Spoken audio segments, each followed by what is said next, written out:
J'étais enceinte de 8 mois quand je suis arrivée au tribunal pour demander le divorce. Mais lorsque la maîtresse de mon mari m'a giflé devant tout le monde, le juge a soudainement ordonné le huis clos immédiat de la salle d'audience. La gifle a claqué dans toute la pièce. Pas une gifle de cinéma, pas un ralenti dramatique. Une vraie gifle. Le genre qui fait siffler l'air juste avant l'impact. Le genre qui ressemble à une porte qu'on claque définitivement sur la vie qu'on croyait encore avoir. Ma joue s'est mise à brûler immédiatement. J'ai senti le goût métallique du sang au coin de mes lèvres et ma main, avant même que je comprenne ce qui venait de se passer, s'est posée instinctivement sur mon ventre. 8 mois de grossesse, seule, frappée en pleine audience devant un huissier, une greffière, 2 assistants judiciaires et l'honorable juge Philippe Delorme du tribunal familial de Lyon. Et mon mari, Adrien Beaumont, a regardé la main de Camille, la main qui venait de s'écraser contre mon visage puis il a ri. Pas fort. Pas assez cruellement pour que ce soit évident. Juste un petit souffle amusé, comme si quelqu'un venait de raconter une blague que seuls eux deux pouvaient comprendre. Ce bruit-là, ce rire discret dans une salle remplie de gens qui me regardaient saigner, c'est à cet instant précis que j'ai cessé d'avoir peur de lui. Mais il faut revenir 6 ans en arrière, parce que rien de tout ça n'a de sens sans le début. Et le début ne ressemble jamais à ce qu'on imagine. J'avais 27 ans quand j'ai rencontré Adrien Beaumont lors d'un gala caritatif auquel ma mère m'avait traîné.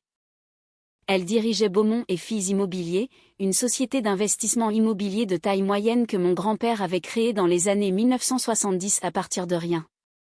Rien de tape à accent grave-l'œil. Juste solide. Le genre d'entreprise qui possède plusieurs immeubles dans la région lyonnaise, quelques locaux commerciaux et qui connaît tous les présidents de quartier par leur prénom. Ma mère voulait que je développe mon réseau. Moi, je voulais juste rentrer regarder une mauvaise émission de télévision avec un plateau de sushis du supermarché.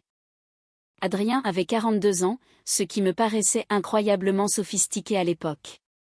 Il avait cette mâchoire impeccable et ce vocabulaire précis des hommes qui ont passé leur vie entière à entendre qu'ils étaient exceptionnels. PDG du groupe Beaumont Capital, administrateur de 2 fondations hospitalières pour enfants, interviewé dans Économie Rhône-Alpes pour sa « philanthropie discrète ». J'aurais dû remarquer dès ce moment-là combien il adorait ce mot, discrète. Il l'appliquait à tout ce qu'il faisait, comme si une bonne action qui n'était pas observée ne comptait presque pas. Nous sommes sortis ensemble pendant 8 mois. Il était charmant, attentionné, avec cette façon très maîtrisée d'aimer qui est presque impossible à distinguer d'un amour sincère quand on a 27 ans, qu'on voit sa mère tomber lentement malade et qu'on a l'impression que le monde entier devient immense et inquiétant. Nous nous sommes mariés dans le Beaujolais. 60 invités, des fleurs sauvages, du jazz en fond sonore. Ma mère a dansé toute la soirée. Les signaux d'alerte existaient déjà, si seulement j'avais su les reconnaître. Très tôt, Adrien m'a suggéré de prendre du recul par rapport à l'entreprise familiale. Pas d'abandonner complètement, juste d'aider ma mère vieillissante avec les tâches administratives pendant que, des professionnels, géraient le reste. Il présentait toujours cela comme de la sollicitude. Tu es épuisée, Claire. Laisse les spécialistes s'occuper du reste. Il m'a présenté un conseiller financier nommé Laurent, un homme dont j'ai compris bien plus tard qu'il travaillait en réalité pour lui. 18 mois après notre mariage, ma mère est morte brutalement. AVC massif, puis 2 semaines en soins palliatifs. J'étais tellement détruite par le chagrin que j'ai signé tous les papiers qu'Adrien me tendait sans les lire. Je croyais signer des documents liés à la succession. Ce n'était pas le cas. Mais je ne le savais pas encore. Je ne le découvrirai que 4 ans plus tard. La première fois où j'ai compris que quelque chose n'allait vraiment pas juste qu'Adrien était froid ou difficile, mais que quelque chose était juridiquement et structurellement faux, c'était il y a 14 mois. J'étais enceinte de 5 mois. Notre fille donnait ses premiers vrais coups dans mon ventre et j'essayais simplement de modifier les bénéficiaires d'une assurance vie. Laurent avait pris sa retraite et Adrien l'avait remplacé par une nouvelle société de gestion que je ne connaissais pas. J'ai appelé pour demander quelques documents et on m'a répondu très poliment que je n'étais pas enregistrée comme contact autorisé sur les comptes. Pardon ? Je suis son épouse. Oui madame, mais les personnes autorisées sur ce dossier sont monsieur Beaumont et une certaine Camille Roche. J'ai ri nerveusement. J'ai cru à une erreur administrative. Je me suis raconté ça pendant 3 semaines. Puis j'ai trouvé les factures d'hôtel dans le sac d'ordinateur d'Adrien. Même pas cachées. Juste pliées au fond. 2 nuits dans un hôtel spa à Annecy pendant les dates exactes d'un séminaire auquel il était censé être allé seul. La chambre était réservée à l'heure de non. Je suis restée longtemps assise sur le sol de la salle de bain après ça. Ma fille a donné 2 coups dans mon ventre, puis plus rien. Je ne l'ai pas confrontée tout de suite. Les gens se demandent toujours pourquoi les victimes ne parlent pas immédiatement. Mais j'étais enceinte de 8 mois, financièrement dépendante d'un homme dont le nom apparaissait sur tous les comptes que je croyais partager et je venais de découvrir que la femme enregistrée sur mes propres documents financiers couchait avec mon mari. J'ai appelé mon ancienne colocataire de fac, Élodie, devenue assistante juridique à Grenoble. Elle m'a dit 3 choses, garde tout. Ne touche à aucun argent. Trouve immédiatement un avocat spécialisé en divorce. Le lendemain matin, j'ai appelé maître Julien Mercier. Julien Mercier exerçait le droit familial depuis presque 20 ans. Son cabinet, installé dans une vieille bâtisse près du palais de justice de Lyon, n'avait rien d'élégant. Les meubles étaient dépareillés et sa secrétaire, Mireille, avait l'énergie d'une femme qui avait déjà tout vu et n'était impressionnée par absolument rien.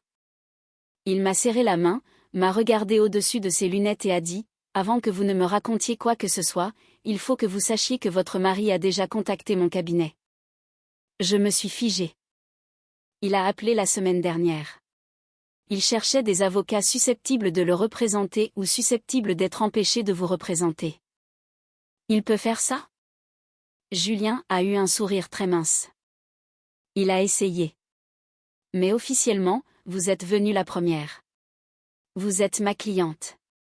C'est à ce moment-là que j'ai compris l'ampleur de ce que j'affrontais. Adrien ne me trompait pas seulement. Il préparait tout depuis longtemps. Il avait construit l'architecture entière de notre divorce avant même que je réalise que notre mariage était terminé. Julien a commencé à fouiller les comptes.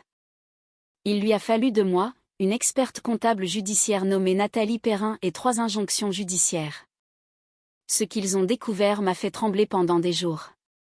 Beaumont et Filles Immobilier, l'entreprise de ma mère, mon héritage, tout ce que mon grand-père avait bâti pendant 40 ans, avait été transféré à une société écran domiciliée au Luxembourg, Apex Beaumont Holdings. Gérant unique, Adrien-Luc Beaumont. Le document de transfert portait ma signature datée 11 jours après l'enterrement de ma mère. Ce n'est pas ma signature, ai-je murmuré.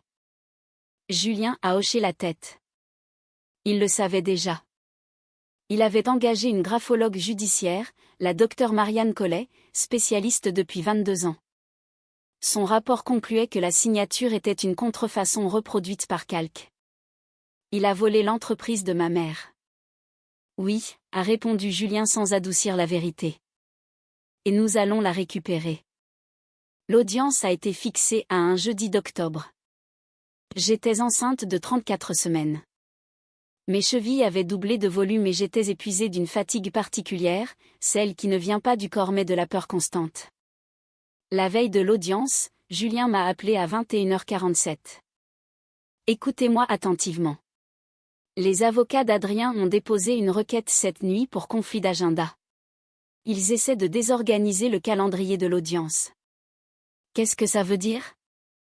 Votre audience est maintenue, mais ils espèrent créer suffisamment de confusion pour prendre l'avantage.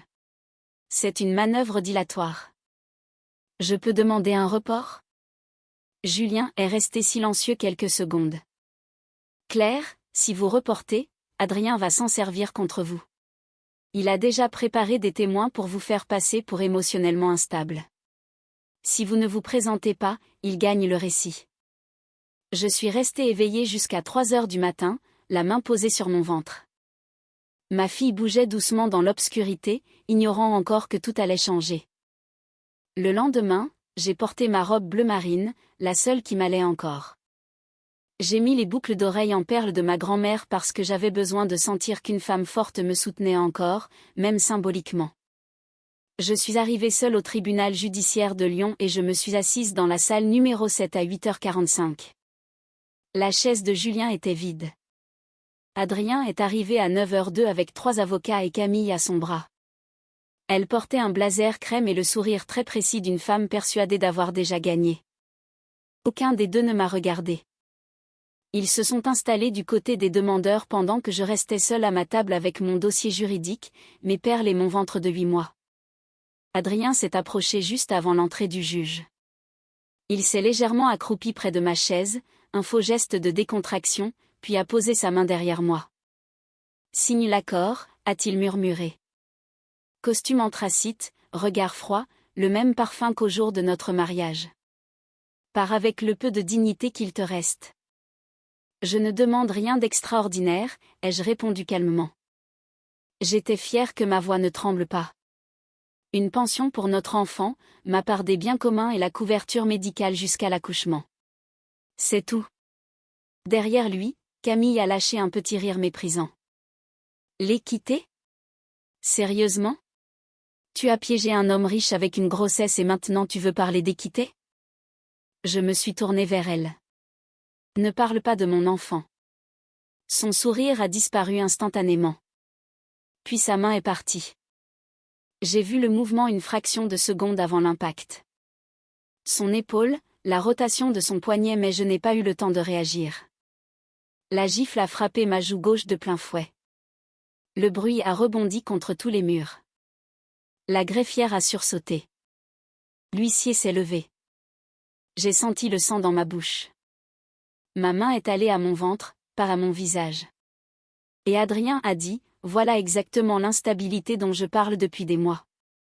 Mon instabilité. J'étais la femme enceinte, seule, avec la lèvre fendue et c'était moi qu'il décrivait comme dangereuse. J'ai baissé les yeux vers mes mains tremblantes. Puis j'ai relevé la tête. Le juge Delorme n'avait pas bougé. Pas un geste vers son marteau, pas une note, rien. Il me regardait fixement avec une expression que je n'avais jamais vue sur le visage d'un magistrat.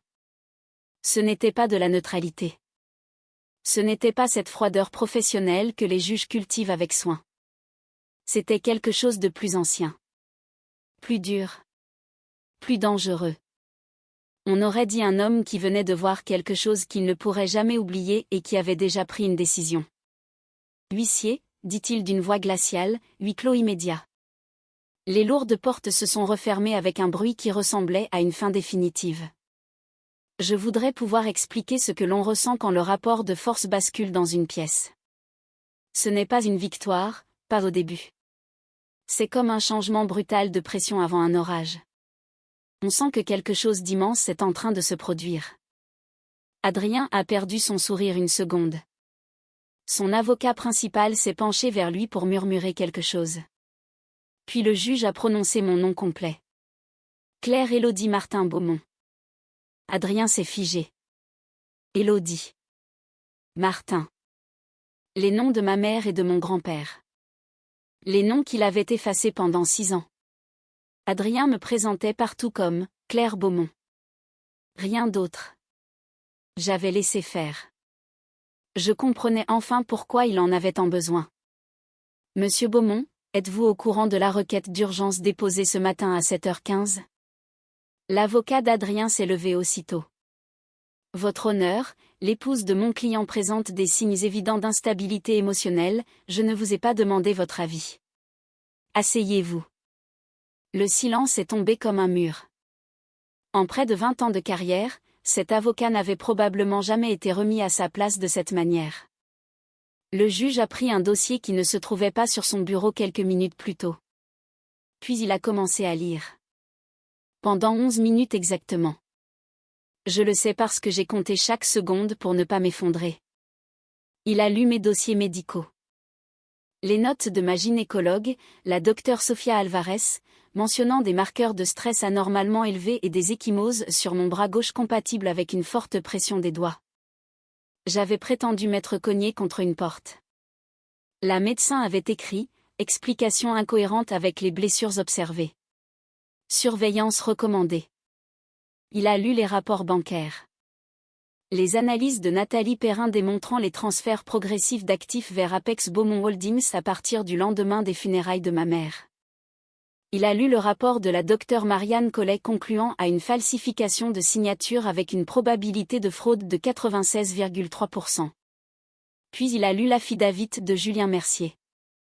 Il ne m'avait jamais abandonné. Il préparait simplement quelque chose qu'Adrien ne pouvait pas anticiper. La requête d'urgence avait été déposée avant l'ouverture du tribunal, gel des avoirs, ordonnance de protection, ouverture d'une enquête financière par le parquet de Lyon. Ensuite, le juge a retiré ses lunettes et a prononcé 2 mots qui ont glacé tout mon corps. Beaumont et fille. L'entreprise de ma mère. Celle qu'Adrien disait sans valeur avant de la voler. Avez-vous présenté de faux documents afin de transférer frauduleusement l'héritage de cette femme vers une société écran sous votre contrôle exclusif? L'avocat d'Adrien lui a attrapé le bras, trop tard. Le visage d'Adrien était fascinant à observer. C'était un homme qui avait toujours contrôlé le récit. Et le récit lui échappait complètement. Camille était devenue livide. Elle regardait les portes fermées comme si elle calculait la distance pour s'enfuir. Le juge a poursuivi avec des messages récupérés sur une ancienne sauvegarde iCloud qu'Adrien croyait supprimée. Elle est chez le médecin jusqu'à midi. Va récupérer les dossiers dans le placard avant qu'elle ne rentre. Des messages expliquant comment accéder à mes données médicales via un contact dans un service de facturation.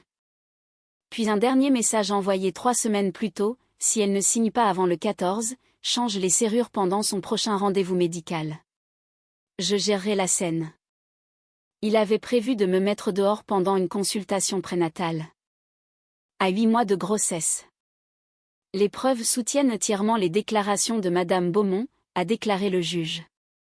Puis les portes se sont ouvertes. Julien Mercier est entré dans la salle avec l'air d'un homme qui venait de survivre à une guerre. Sa cravate était de travers. Une ecchymose apparaissait déjà sur sa mâchoire. Son téléphone avait été volé dans le parking souterrain du tribunal. Ce n'était pas un hasard. Adrien avait fait surveiller ses habitudes. Julien s'est assis près de moi, a regardé ma joue, ma lèvre fendue, puis son expression s'est durcie silencieusement. Désolé pour le retard. Vous êtes arrivé exactement au bon moment, ai-je répondu. Le juge s'est alors tourné vers Camille Roche. Madame Roche, vous avez agressé une femme enceinte dans cette salle d'audience. Vous serez maintenue à disposition du parquet pour violence volontaire. Je vous conseille fortement de garder le silence. Elle s'est tue immédiatement. Ensuite, tout est allé très vite. Ordonnance de protection immédiate pour moi, ma fille à naître et mon domicile. Obligation pour Adrien de quitter la maison avant 17 heures. Rétablissement immédiat de ma couverture santé, qu'il avait fait annuler discrètement 2 mois plus tôt. Gel de tous les comptes liés au transfert frauduleux. Placement de Beaumont et fille sous administration judiciaire provisoire avec reconnaissance officielle de mes droits de propriété. Adrien a contesté chaque décision. Avec éloquence. Avec arrogance. Avec l'indignation outrée d'un homme qui n'avait jamais entendu le mot non de toute sa vie. Il a perdu à chaque fois. Après la 3e défaite, même son avocat a cessé de protester. Les avocats expérimentés sentent quand une salle leur échappe. Puis Adrien s'est penché vers moi. Une erreur. Une erreur typiquement Adrien Beaumont. Tu vas le regretter, a-t-il murmuré. Je ferai en sorte que tu le regrettes. Monsieur Beaumont, la voix du juge est tombée comme un mur d'acier, vous venez de menacer une personne protégée dans cette salle d'audience, devant ce tribunal et sous enregistrement officiel. Adrien a levé les yeux. Cette femme n'est pas seulement votre épouse. C'est une citoyenne protégée par cette cour, une patiente enceinte sous suivi médical. Vous ne lui adresserez plus la parole ici sans mon autorisation personnelle. Pour la première fois depuis 6 ans, Adrien n'a plus rien trouvé à dire. Le marteau du juge est tombé. Je me suis levée lentement parce qu'à 34 semaines de grossesse, mon corps ne faisait plus rien rapidement. Mes jambes tremblaient. Pas de peur. D'épuisement. Julien m'a soutenue par le bras sans dire un mot. Puis j'ai regardé Adrien. Il lisait un document que son propre collaborateur venait de lui remettre. Le sang a quitté son visage si brutalement qu'il semblait malade. Ses mains, toujours parfaitement stable autrefois, tremblait maintenant. Il a levé les yeux vers moi pour la première fois depuis 6 ans avec une peur véritable. Pas la peur des conséquences abstraites. La peur de moi. De ce que j'avais rassemblé pendant qu'il croyait déjà avoir gagné. Qu'est-ce que c'est, a-t-il murmuré. Je voudrais dire que j'ai ressenti du triomphe. Mais ce n'est pas vrai. J'ai ressenti quelque chose de beaucoup plus calme. J'ai ressenti la faim. 6 années. L'entreprise de ma mère. Ma grossesse. Ma lèvre fendue. Les perles de ma grand-mère. J'en avais fini avec tout ça. C'est le vrai dossier, ai-je répondu. Le vrai récit de tout ce que tu as fait. J'ai ramassé mon dossier. J'ai remis mes boucles d'oreilles en place. Et j'ai quitté la salle numéro 7 pendant que mon mari restait debout avec les preuves complètes de ses actes entre les mains. Le document qu'il lisait venait de Laurent, l'ancien conseiller financier. Julien et ses enquêteurs l'avaient retrouvé à Nice. Laurent avait 64 ans et énormément de remords. Face au risque de poursuite pour fraude, faux et abus de confiance, il avait décidé qu'Adrien Beaumont ne valait pas une condamnation pénale. Il avait gardé des copies de tout. Les vrais dossiers. Les vrais transferts. Les instructions d'Adrien après la mort de ma mère. Un email envoyé 2 jours après les funérailles disait « Elle ne lira rien attentivement pendant au moins un mois. Lance les procédures maintenant. » Cet email est devenu la pièce maîtresse de l'enquête du parquet. 14 semaines plus tard, Adrien a été inculpé pour fraude, faux et association de malfaiteurs. Il a négocié une peine aménagée, 3 ans de mise à l'épreuve et une interdiction de diriger une entreprise pendant 7 ans. Beaumont et Filles Immobilier m'a été restitué intégralement. Camille Roche a plaidé coupable pour violence volontaire. Adrien a été condamné à payer tous mes frais judiciaires, les honoraires de l'experte financière et ceux de la graphologue. Ma fille est née un mercredi, 6 semaines après l'audience. Je l'ai appelée Éléonore. Comme ma grand-mère. Comme la femme qui me montrait les immeubles familiaux quand j'étais petite en disant fièrement « Tout ça, c'est à nous ». Éléonore Élodie Martin Beaumont. Tous les noms. Chaque syllabe de mon histoire. Elle pesait 3,7 kilos et elle m'a regardé dans la salle d'accouchement avec cette expression étrange et ancienne que seuls les nouveau-nés possèdent. Élodie était là. Julien avait envoyé des fleurs. La docteure Alvarez est passée pendant sa pause et a tenu ma fille dans ses bras pendant plusieurs minutes. En la regardant, j'ai compris quelque chose, la justice n'est pas un seul grand discours dramatique. C'est une accumulation de petits gestes précis accomplis par des gens qui refusent de détourner les yeux. Laurent et ses archives secrètes. La docteure Alvarez et ses notes attentives. Julien entrant dans cette salle d'audience malgré tout. 8 mois ont passé depuis la naissance d'Éléonore. Elle apprend à s'asseoir seule. Elle adore les bananes et serre partout un ours en peluche qu'elle appelle « Bah ». Je retourne 2 fois par semaine dans les bureaux de Beaumont et Filles. Nous rénovons les immeubles du centre-ville de Lyon. Nouvelles fenêtres. Appartements modernisés. Des travaux coûteux aujourd'hui mais conçus pour durer 30 ans. Mon grand-père aurait approuvé. Ma mère aurait discuté chaque facture avant de donner son accord. Ils me manquent tous les 2 chaque jour. Adrien vit quelque part à Paris maintenant. Je ne cherche plus à savoir où exactement. Je n'en ai plus besoin. La dernière fois que j'en ai entendu parler, il travaillait discrètement comme consultant pour une société qui ignorait son passé ou qui s'en moquait. Le monde fonctionne souvent comme ça. Les hommes riches trouvent parfois des chutes plus douces qu'ils ne le méritent. Mais Beaumont et Filles est à moi. Éléonore est à moi. Mon nom, chacun des noms que ma famille m'a transmis, est à moi. Il a perdu tout ce qu'il m'avait volé. Et au final, il n'a même pas réussi à cacher sa peur. Moi, je suis sortie de cette salle d'audience enceinte de 8 mois, les lèvres fendues, les perles de ma grand-mère aux oreilles et la main posée sur mon ventre. Je suis sortie comme une femme qui avait toujours su exactement qui elle était. C'est simplement lui qui n'avait jamais fait attention.